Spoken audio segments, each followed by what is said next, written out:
Y vamos a leer desde el versículo 6 al 11, 6 al 12. Juan capítulo 1, versículos 6 al 12. Una vez que lo encuentren, les voy a pedir que puestos de pie escuchen la lectura de estos versículos.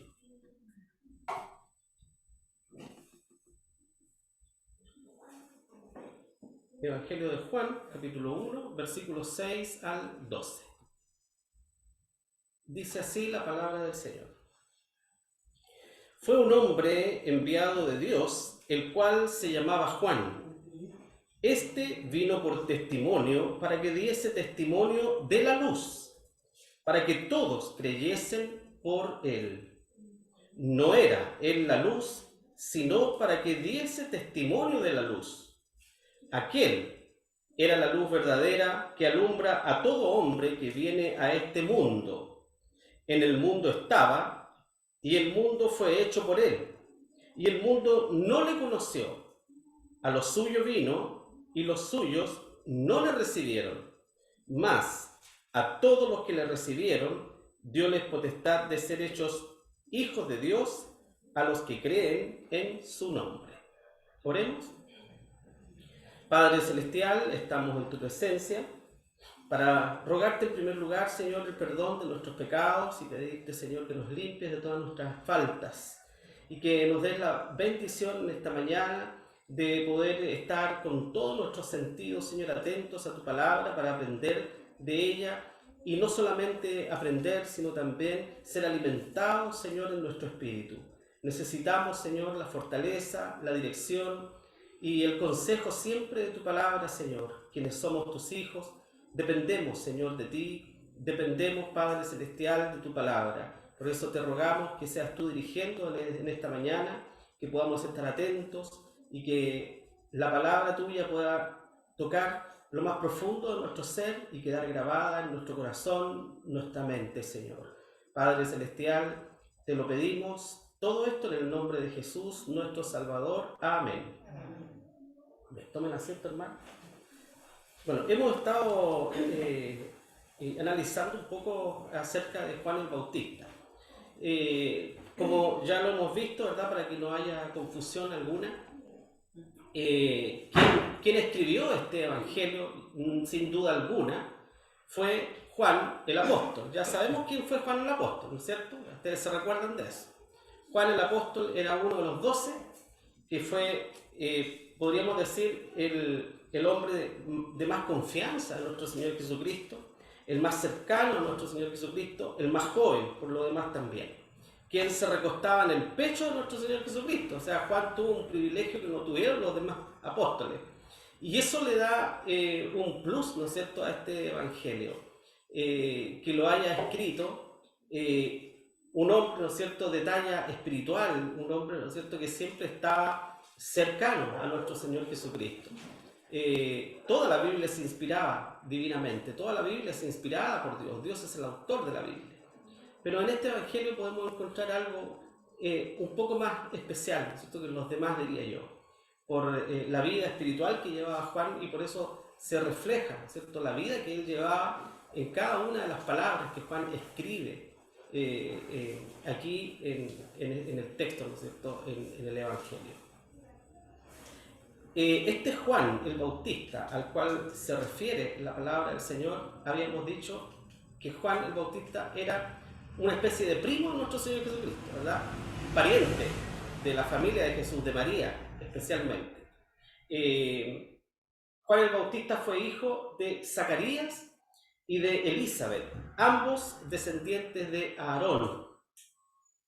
Dijimos también que este era un matrimonio temeroso del Señor, un matrimonio que servía a Dios. Pero aunque era un matrimonio que servía a Dios, sin duda había, lo más probable, había alguna tristeza o algo de tristeza pudo haber en el corazón de ellos. ¿Por qué? Porque Elizabeth era estéril y ya eran ambos de edad avanzada y no habían tenido hijos nunca. Y fue así como el ángel del Señor anuncia, ¿verdad?, el nacimiento de Juan el Bautista. Dijimos también que el ministerio de Juan el Bautista es un ministerio que forma parte de la promesa de Dios a su pueblo, ¿no es cierto?, de el Mesías, del Mesías prometido. Vamos a hacer un recuerdo de esto, vamos a ir a Malaquías, el último libro del Antiguo Testamento, Malaquías, y vamos a leer el capítulo 3, versículo 1. Malaquías, el último libro del Antiguo Testamento, capítulo 3, versículo 1,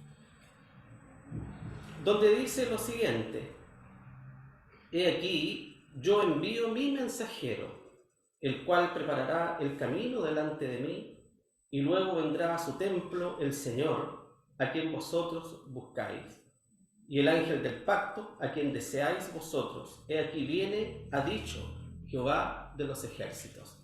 Malaquías se refiere específicamente al ministerio de Juan el Bautista. Por lo tanto, cuando nace Juan el Bautista, se cumple la profecía de Malaquías. Y más cerca que nunca, más cerca de lo que algunos imaginaban, está el cumplimiento de la profecía más grande, ¿cierto?, entregada de parte de Dios a su pueblo, el nacimiento de nuestro Señor Jesucristo, del mismo Mesías. Nacía Juan el Bautista, que venía a preparar el camino al Señor, venía a predicar el arrepentimiento, para que cuando se manifestase, ¿no es cierto?, nuestro Señor Jesucristo, que era el Mesías, entonces el camino estuviera allanado, así lo decía la profecía. Y por eso Juan el Bautista también decía: es necesario que él crezca, pero que yo mengüe. O sea, que la figura de él mismo, la figura de Juan el Bautista, fuera cada vez, ¿no es cierto?, extinguiéndose más, para que la gloria fuera absoluta de nuestro Señor Jesucristo y no de él. Y así fue. Sabemos todos la manera en la cual murió Juan el Bautista también. Pero hay algo que no quiero dejar de lado, y es algo que debe siempre llamarnos la atención, y que tiene que ver con el testimonio que nuestro Señor Jesucristo dio acerca de Juan el Bautista. Ahí en el Evangelio de Mateo, en el capítulo 11, desde el versículo 8 al 11, las palabras de nuestro Señor Jesucristo, diciendo lo siguiente acerca de Juan el Bautista: Mas, ¿qué salisteis a ver? ¿Un hombre cubierto de delicados vestidos? He aquí, los que traen vestidos delicados en las casas de los reyes están. ¿Mas qué salisteis a ver? ¿Un profeta? También os digo, y más que profeta, porque este es de quien está escrito: He aquí, yo envío mi mensajero delante de tu faz, que aparejará tu camino delante de ti. De cierto os digo, que no se levantó entre los que nacen de mujer otro mayor que Juan el Bautista. Mas el que es muy más pequeño en el reino de los cielos, mayor es que él. El tremendo testimonio que nuestro Señor Jesucristo entonces entrega a los judíos acerca de Juan el Bautista, este último profeta que se levantó, el mayor, ¿verdad?, nacido de entre los hombres. O sea, un hombre temeroso de Dios, un hombre ejemplar, y que sin duda Dios le tenía destinado para ser quien tuviera el privilegio de anunciar al mismo Señor Jesucristo, anunciar al Mesías, preparar el camino del Señor. Qué privilegio más grande. Y que el Señor diera este testimonio, ¿no es cierto?, de un hombre, es un privilegio enorme también, y que debería llevarnos a preguntar: si el Señor tuviera que dar testimonio de nosotros, ¿qué diría el Señor de cada uno de nosotros, verdad? ¿Qué diría el Señor de mí? Porque Él es quien conoce todo nuestro ser. Él es quien nos escudriña, ¿no es cierto?, aún lo más profundo del ser humano. Por lo tanto, nos conoce a la perfección. ¿Y qué diría el Señor de usted, ¿verdad? Si escuchásemos la palabra del Señor, al Señor, ¿no es cierto?, hablar, ¿qué diría el Señor de nosotros, de mí? ¿Diría un testimonio favorable o diría un testimonio lamentable y vergonzoso? ¿No es cierto que debe preocuparnos eso? ¿Cómo servimos al Señor? ¿De qué manera le seguimos? ¿Somos fieles a Dios siempre? ¿Le servimos con amor, con devoción en nuestro corazón? Debemos preguntarnos siempre eso y debemos buscar siempre la excelencia para el Señor. No para la gloria nuestra ni para los aplausos, ¿verdad? Sino que para glorificar el nombre de nuestro Dios con gratitud. Porque cada uno de nosotros hemos sido salvados por gracia. Dios nos ha librado de nuestros pecados. Nos ha salvado de una vida de perdición que llevábamos todos nosotros. Íbamos a la perdición eterna. Pero también no olvidar que Dios nos sacó de esa vida miserable que llevábamos tal vez sin esperanza en este mundo. Pensábamos que hacíamos lo bueno, pero en realidad el Señor es quien abrió nuestros ojos para darnos cuenta cuán mal estábamos y cuán perdidos y errados andábamos en este mundo, sin Dios y sin ley. El ministerio entonces de Juan el Bautista, no lo olvidemos, forma parte de la profecía, ¿no es cierto?, que Malaquías hiciera acerca del advenimiento del Mesías. Una profecía hecha más de 400 años antes que sucediera. Porque Dios todo lo sabe, Dios todo lo conoce. Dios, como siempre lo digo yo, no realiza un plan B por si fallan sus planes. Dios tenía estipulado, ¿no es cierto?, todo. Dios sabía perfectamente quién era Juan el Bautista, el momento en que iba a nacer y el momento en que murió. Para Dios, entonces, no hay nada que se escape de su conocimiento ni de su poder. Entonces, la misión de Juan el Bautista fue preparar al pueblo, a Israel, llamándolo al arrepentimiento y dar a conocer el cumplimiento de la promesa de Dios en Jesús mismo, el Mesías prometido. Eso fue lo que Dios revela a Juan el Bautista. Cuando Juan vea al Señor, ¿verdad?, que viene hacia él para ser bautizado, Juan le dice a sus discípulos: he ahí el Cordero de Dios, que quita el pecado del mundo. ¿Quién le enseñó eso a Juan? Sino que fue por revelación del Espíritu Santo mismo en su corazón cuando él le ve. Y el Espíritu de Dios le revela en ese mismo instante que ese hombre era el Mesías, que él era la salvación, ¿cierto?, del mundo, y que venía a él. Por eso Juan se siente tan indigno cuando Jesús viene y a ser bautizado por él. Juan se sintió tan indigno, ¿cierto? Como yo debe haber pensado: Juan, voy a bautizar al Mesías, soy yo el que necesita de él. Y el Señor, con esa humildad, ¿cierto?, que le caracterizó, le dice: conviene que sea así, porque era necesario que se cumpliera la Escritura. Siempre el Señor preocupado de su palabra, siempre preocupado de que se cumpliera, ¿no es cierto?, toda su palabra, siempre. Y fue así como Juan el Bautista entonces tiene este privilegio de dar inicio al ministerio de nuestro Señor Jesucristo, anunciándole al pueblo y bautizando al mismo Mesías, al mismo Salvador. En el versículo 8, que habíamos leído también con anterioridad, dice que no era él la luz. Juan el Bautista no era la luz. Muchos pensaron en aquel momento que él podría haber sido el Mesías. Los fariseos tenían la duda, en realidad, que si Juan el Bautista era o no, que en algún momento se lo preguntaron. Entonces, no era en la luz, sino para que diese testimonio de la luz. Juan el Bautista era quien debía preparar el camino del Señor. Era Jesús a quien debían dirigirse todas las miradas. Este Juan solo era un hombre portador, nada más, de la luz verdadera.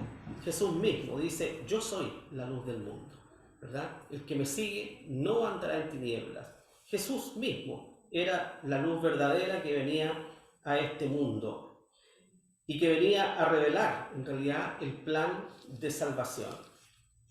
Ahí en el versículo 76, un poco más adelante, en el capítulo 1, en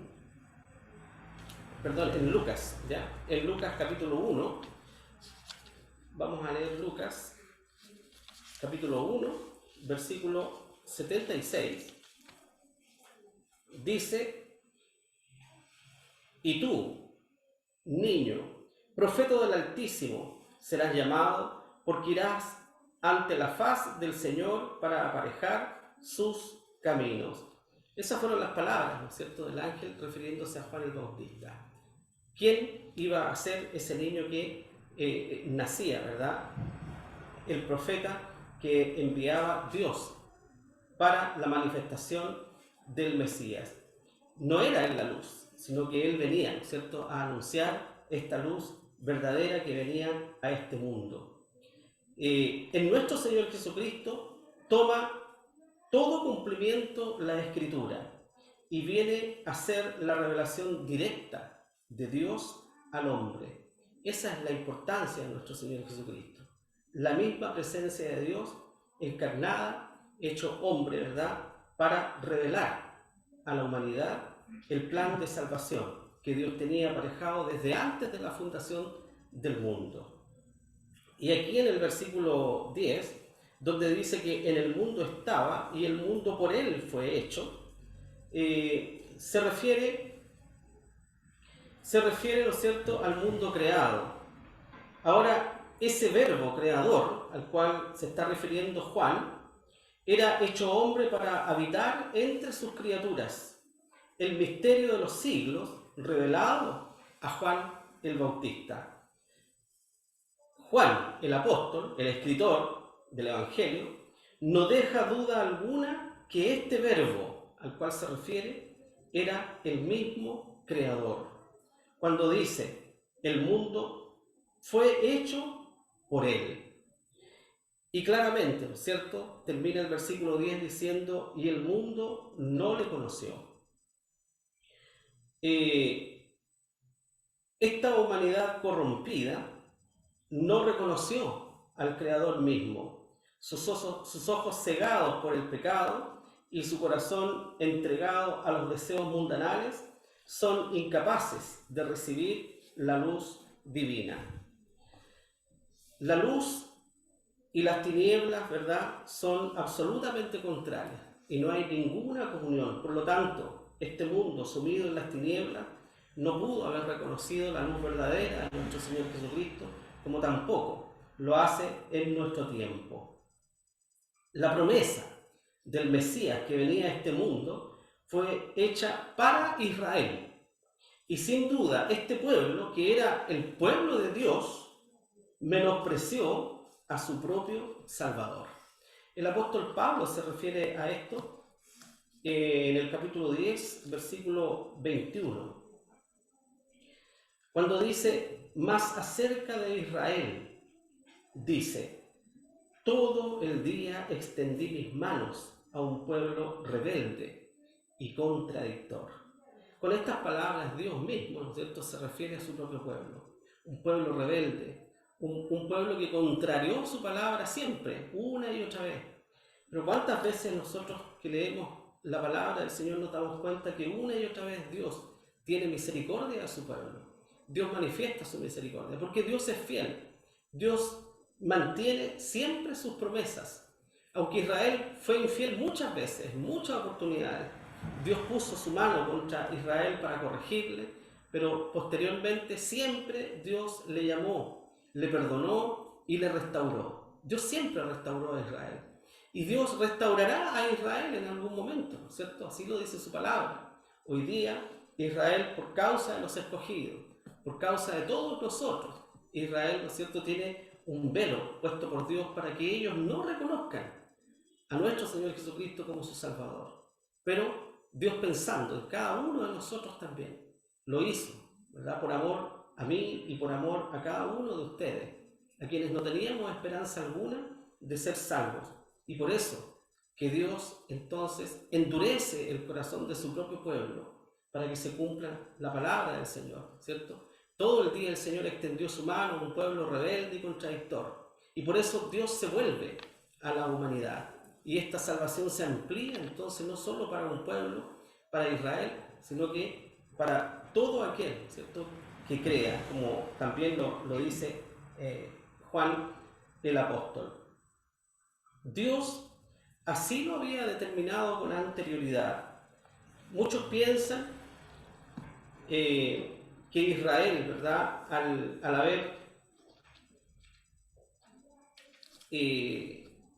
haber rechazado a su propio Mesías, con esto ellos se maldicen y Dios los desecha para siempre. Pero hay algo que es una realidad. Dice en Isaías capítulo 65, versículo 1 y 2. Dice lo siguiente: fui buscado de los que no preguntaban por mí, fui hallado de los que no me buscaban. Dije a gente que no invocaba mi nombre, heme aquí, heme aquí. Extendí mis manos todo el día a pueblo rebelde, el cual anda por camino no bueno, en pos de sus pensamientos. Por eso que el Señor, ¿verdad?, se vuelve a toda la humanidad, a quien en realidad acepta, ¿cierto?, de corazón la salvación gratuita que Dios estaba ofreciendo. Pero Dios tenía estipulado, ¿cierto?, lo que iba a ocurrir. Dios sabía que su pueblo finalmente iba a rechazarle. Y Dios permite esto, justamente para extender la salvación a toda la humanidad. No somos mejores nosotros que Israel. Es un tema que Pablo también trata. Y es algo que nosotros debemos tener seguro. No somos mejores nosotros que ese pueblo que rechazó a nuestro Señor Jesucristo, ¿verdad? Los judíos que condujeron al Señor hasta la muerte, quienes fueron los causantes de todos los males que vinieron sobre nuestro Señor Jesucristo. Pero Dios lo tenía estipulado de esa forma, porque alguien tenía que pagar por los pecados de la humanidad. Y ese era nuestro Señor. Si nosotros tuviésemos que pagar por nuestros pecados, sin duda, no tendríamos ninguna esperanza de salvación, no tendríamos esperanza de vida eterna y nos conduciríamos de esta vida directamente a la perdición, donde no habita, ¿no es cierto?, la luz del Señor, y donde estarán por siempre todos los perdidos, quienes rechazan el amor y el evangelio de nuestro Señor Jesucristo. Y por ese motivo, Dios cega a su pueblo, a su mismo pueblo, a su amado pueblo, para que esta salvación se extendiera también a todos aquellos que en Él creen y que le reciban de todo corazón. Dios entonces lo había determinado de esa forma. Dios cegó a Israel para que los gentiles tuviesen acceso a la salvación, para que nosotros también tuviésemos acceso a la salvación. Romanos capítulo 11, 25 al 28, dice: porque no quiero, hermanos, que ignoréis este misterio, para que no seáis acerca de vosotros mismos arrogantes, que el endurecimiento en parte ha acontecido en Israel hasta que haya entrado la plenitud de los gentiles. Y luego todo Israel será salvo, como está escrito: vendrá de Sión el libertador, que quitará de Jacob la impiedad. Entonces, no somos mejores nosotros que ellos. Y no nos ha elegido el Señor porque hemos sido mejores que Israel, sino porque Dios ha endurecido el corazón de su pueblo justamente para que la plenitud de los no judíos pudiésemos entrar en esta salvación. ¿Y cuándo terminará esto? ¿Cierto? Habrá un momento en que Dios restaurará a su pueblo. Dios va a restaurar a Israel, porque Israel no ha dejado de ser el pueblo de Dios.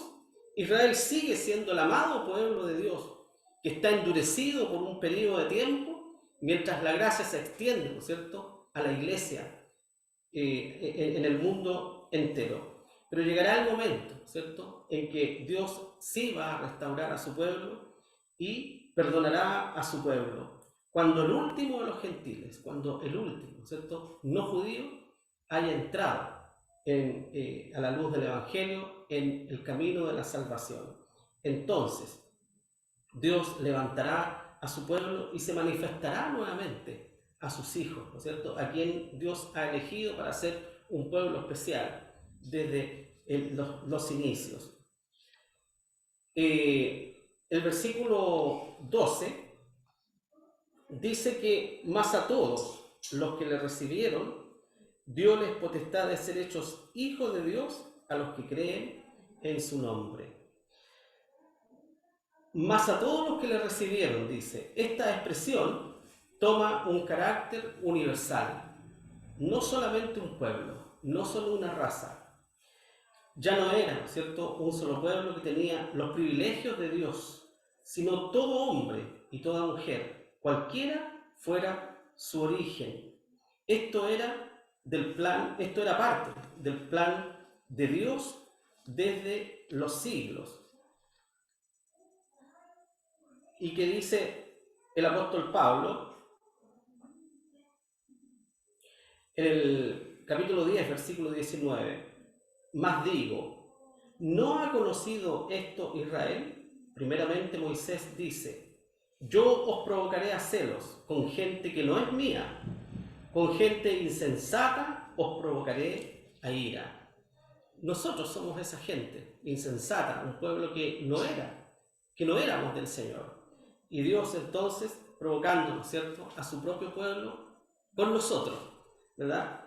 Aquellos que éramos impíos, bárbaros para el pueblo de Israel, ¿verdad? Indignos, no éramos dignos, ¿no es cierto?, de ser partícipes de esta salvación que Dios estaba extendiendo a su pueblo.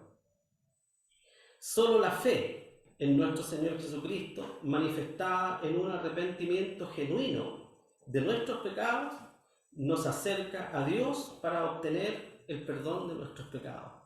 No hay otra oportunidad, no hay otro camino, ¿no es cierto?, que podamos tomar para el perdón de nuestros pecados y para poder formar parte de este pueblo de Dios, sino el camino del arrepentimiento, aquel dolor, ¿no es cierto?, que puede producir el pecado en la vida de cada uno de nosotros y tener conciencia de que cada uno de esos pecados ofende a Dios en primer lugar.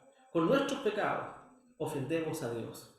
A veces ofendemos a nuestro prójimo, pero primero, siempre nuestros pecados ofenden a Dios. No olvidemos que nuestro Señor Jesucristo justamente sacrifica su vida por causa de nuestros pecados. El pago de nuestros pecados fue sobre Él. El castigo, ¿verdad?, que nosotros merecíamos fue sobre nuestro Señor Jesucristo. Por tanto, el pecado siempre debe causar hondo dolor en el corazón de los creyentes también, de cada uno de nosotros. Es verdad que no estamos libres de los pecados. Muchas veces ofendemos al Señor. A veces con nuestra mirada, con nuestro pensamiento, estamos ofendiendo al Señor en variadas oportunidades. Pero debe causarnos tristeza cada vez que nos hallemos enredados en pecados, ¿verdad? Debe provocarnos tristeza, amargura en nuestro corazón, porque es contra nuestro Dios que estamos siendo infieles. Y por lo tanto, debe haber un arrepentimiento genuino en cada uno de nosotros cada vez que incurrimos en faltas ante nuestro Dios. Debe doler el corazón cada vez que le ofendemos. ¿Y por qué esto? No porque haya bondad en nuestro corazón, sino porque el Espíritu Santo mora en nosotros. Y el Espíritu Santo nos redarguye, nos convence, ¿verdad? Y el Espíritu Santo se entristece, porque el Espíritu Santo, no como algunos lo enseñan, como algunas religiones lo enseñan, no es solamente el poder de Dios, o una energía nada más, ¿no es cierto?, que Dios utiliza para manifestar su poder. El Espíritu Santo es la tercera persona de la Trinidad, es Dios mismo, que se manifiesta, ¿no es cierto?, de esa manera y que mora en el corazón de cada hijo e hija del Señor. Por lo tanto, cada vez que pecamos, sufrimos y sentimos dolor. No porque haya bondad, insisto en esto, en nosotros, sino porque es el Espíritu de Dios que se contriñe dentro de nosotros cada vez que hacemos lo malo ante los ojos del Señor. El Espíritu de Dios no se aparta de nosotros, jamás, aunque estemos, ¿no es cierto?, activamente ofendiendo al Señor, aunque estemos pecando contra el Señor. El Espíritu de Dios no se aparta de nosotros, porque el Espíritu de Dios ha venido a morar para siempre en nuestro corazón. Pero, ¿cómo se sentirá el Espíritu de Dios cada vez que un hijo o una hija del Señor está pecando contra Él? ¿Verdad? ¿Cómo experimentará Dios mismo, ¿no es cierto?, en su presencia cada vez que nosotros estamos pecando contra el Señor? Puede experimentar, ¿no es cierto?, dolor a lo mejor el Señor por causa de nuestros pecados. Solo la fe en Cristo, entonces, manifestada en un arrepentimiento genuino de nuestros pecados, nos acerca a Dios. Solo ello nos otorga el privilegio de ser llamados hijos de Dios. como también el apóstol Juan lo expresa en la primera epístola, en el capítulo 3, versículo 1, donde dice: mirad cuál amor nos ha dado el Padre, que seamos llamados hijos de Dios. Mirad cuál amor, dice, ¿verdad? Es un llamado de atención, que consideremos, que tomemos en cuenta esto, que grande ha sido el amor del Señor para que nosotros podamos ser llamados sus hijos. Si Dios no hubiera tenido misericordia de la humanidad, hubiera simplemente salvado solamente a su pueblo Israel y a ningún otro pueblo. Y nosotros, ¿verdad?, tal vez ni siquiera existiríamos hoy día, o ya estaríamos en perdición. Por eso dice: mirad cuál amor nos ha dado el Padre, qué gran amor nos ha dado el Creador, para que podamos llamarle no solo Dios, sino Padre. Nuestro Señor Jesucristo nos enseña esto, nos revela que el Creador no solo es Dios, sino que es nuestro Padre Celestial hoy día. Por eso que el Señor, cuando enseña a orar a sus discípulos, ¿verdad?, les dice: vosotros oraréis de esta manera: Padre nuestro que estás en los cielos. Eso es lo que Dios quiere, que le llamemos nuestro Padre. Y no podemos, y ninguno puede llamar, ¿verdad?, a Dios Padre o Señor si no fuera por el Espíritu Santo. Ninguna persona en quien no mora el Espíritu Santo puede referirse a Dios como su propio Padre o como su Señor y Salvador, porque es el Espíritu de Dios el que nos mueve a esto, el que nos mueve a experimentar, ¿no es cierto?, en nuestro corazón, de que verdaderamente somos hijos de Dios, porque es el Espíritu el que da testimonio a nuestro espíritu que somos hijos de Dios, dice el apóstol Pablo. No es que nosotros sintamos esto, ¿verdad?, sino que es el Espíritu Santo que da testimonio al espíritu del hombre, a nuestro espíritu, que hoy día nosotros verdaderamente somos hijos de Dios, que nuestros pecados han sido perdonados, que somos salvados y que a vida eterna vamos, y que allí un día veremos al Señor. Y esa es una seguridad absoluta que el Espíritu de Dios también pone en el corazón de cada creyente, la seguridad de la salvación. No es que seamos orgullosos, no es que seamos soberbios al decir, ¿no es cierto?, sí, yo soy salvo, yo voy al cielo. No es humildad, es fe, ¿verdad? Y es la convicción que el Espíritu de Dios pone en el corazón nuestro. Sí, yo soy un hijo de Dios, lo soy, porque el Espíritu de Dios da testimonio a mi espíritu que así es, porque yo me he arrepentido de mis pecados, porque mis pecados han sido perdonados. No tengo duda alguna de eso. La convicción de la salvación debe estar en el corazón de cada uno de los hijos e hijas de Dios. Entonces Dios mismo revela por medio de Juan que nuestra vida no es una casualidad. Solo Él nos ha dado la existencia. La vida no es producto del azar. No estamos en este mundo, ¿no es cierto?, solamente por casualidad, porque se juntó mi padre con mi madre, ¿no es cierto?, y nacimos nosotros y nací yo. No es la casualidad. La vida no surge por espontaneidad, como creen algunos. Hay demasiada perfección en la vida y en cada ser vivo para que todo haya sido por el azar. Todo lo que existe, todo lo que nos rodea y lo que podemos ver, da cuenta de que hay un ser inteligente que ha creado todo esto con inteligencia, con perfección. Nada ha sido hecho por el azar. Dios ha trazado nuestra vida y ha trazado nuestro destino eterno antes que existiéramos, desde antes de la creación. Y vamos a finalizar entonces con Efesios, capítulo 1, versículo 4.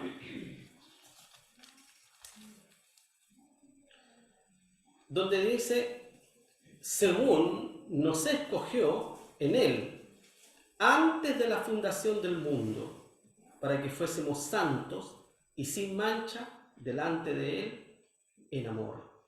Fíjense ustedes lo que dice acá. Antes de la fundación del mundo, antes que Dios creara todo lo que nosotros conocemos, antes que existiera todo, ¿no es cierto?, lo que vemos, Dios ya nos había escogido para ser sus hijos. ¿Qué había hecho usted para que Dios lo escogiera? ¿Había hecho bien para ser elegido por Dios? ¿Había hecho mal? No, nada. No habíamos hecho nada, ni siquiera habíamos existido todavía. Pero el Señor ya nos tenía destinados, ¿no es cierto?, para ser sus hijos. Qué maravilloso el plan de Dios, revelado en nuestro Señor Jesucristo. Este plan oculto desde los siglos, porque desde el principio Dios anuncia al Salvador, allá, ¿no es cierto?, en el principio de la creación, a Adán y Eva, Dios anuncia la salvación, pero estaba oculto para muchos. Y Dios revela esta salvación en nuestros tiempos, en el tiempo del nacimiento del Mesías. Por lo tanto, el cumplimiento de todas las profecías, ¿no es cierto?, se cumplen en nuestro Señor Jesucristo, según nos escogió entonces en Él antes de la fundación del mundo. Dios ha trazado nuestra vida y ha trazado nuestro destino eterno. No hay nada, absolutamente nada en nuestra vida que nos ocurra que escape de la voluntad del Señor, sea bueno o sea malo para nosotros, ¿verdad? Por eso Job, cuando recibe, ¿no es cierto?, todas sus males, dice: ¿acaso recibiremos de Dios el bien y el mal no recibiremos? El mal no viene del Señor, pero solamente estamos dispuestos, que decir Job, a recibir el bien, a recibir bendiciones, y cuando nos vengan males nos vamos a rebelar contra el Señor. No, ¿verdad? Si, así como recibimos las bendiciones del Señor, también debemos enfrentar los sufrimientos, los dolores que nos vengan a nuestra vida, sin renegar en contra de nuestro Señor. Porque Dios, ¿no es cierto?, a veces permite ciertas cosas, no sabemos por qué, pero Dios las permite por alguna razón. A veces simplemente para el cumplimiento, ¿no es cierto?, de su palabra, porque Dios guía los destinos, no solo de nuestra vida, sino que los destinos de la humanidad. No olvidemos eso. Dios guía los destinos de toda la humanidad. Por lo tanto, todo lo que ocurre en este mundo no escapa del conocimiento ni de la voluntad del Señor. Dios no pierde el control. Dios no ha perdido el control de la vida de ninguno de sus hijos ni de la humanidad. Pareciera que Dios ha perdido el control de la humanidad con lo que estamos viendo y lo que está sucediendo, pero no es así. Cuando nosotros leemos su palabra nos damos cuenta que todo lo que ocurre, ¿verdad?, Dios ya lo había anunciado. La humanidad está sumida en las más densas tinieblas, y cada día y cada año y cada siglo que pasa, la humanidad se aparta cada vez más de Dios. Cada vez más el pecado va aumentando en la humanidad, y la humanidad se va entenebreciendo, preparando, ¿no es cierto?, el escenario mundial final. Por lo tanto, los destinos, ¿no es cierto?, de la humanidad están trazados desde antes de la fundación del mundo. Así como la vida de Juan el Bautista estaba destinada de antes. Fue anunciado el nacimiento, ¿no es cierto?, de este hombre, de ese niño que iba a preparar el mensaje, que iba a preparar el camino, ¿no es cierto?, del Mesías. Pero también Dios no pierde el control de la vida de Juan el Bautista. Al morir Juan el Bautista de esa forma tan horrible que lo hizo, muere asesinado sin un juicio, ¿verdad?, estando nuestro Señor Jesucristo allí, viviendo en la misma ciudad, ¿no es cierto?, donde Él muere. Dios deja que ocurran esas cosas, ¿verdad? Y Dios deja que Juan muriera de esa forma. El Señor no impidió la muerte de Juan el Bautista. Podría haberlo hecho, pero no lo hizo, ¿verdad? Tal vez la muerte de Juan el Bautista podemos encerrarla en lo que el mismo Juan dijo: es necesario que yo mengue, pero que Él crezca. Era necesario que la figura de nuestro Señor Jesucristo fuera alzada y que nada ni nadie opacara esa imagen del Mesías, ¿no es cierto?, sobre la tierra. Y por eso también Juan el Bautista termina sus días en esta tierra siendo un hombre joven también, alrededor de poco más de 30 años, en la plenitud de la vida. Entonces Juan el Bautista deja este mundo para partir a los brazos de su Padre Celestial.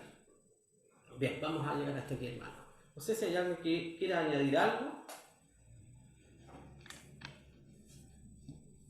Yo sé que hay muchas cosas que decir y a uno se le pueden escapar acá adelante, ¿verdad? Pero si hay alguien que quiera añadir algo también, es bienvenido.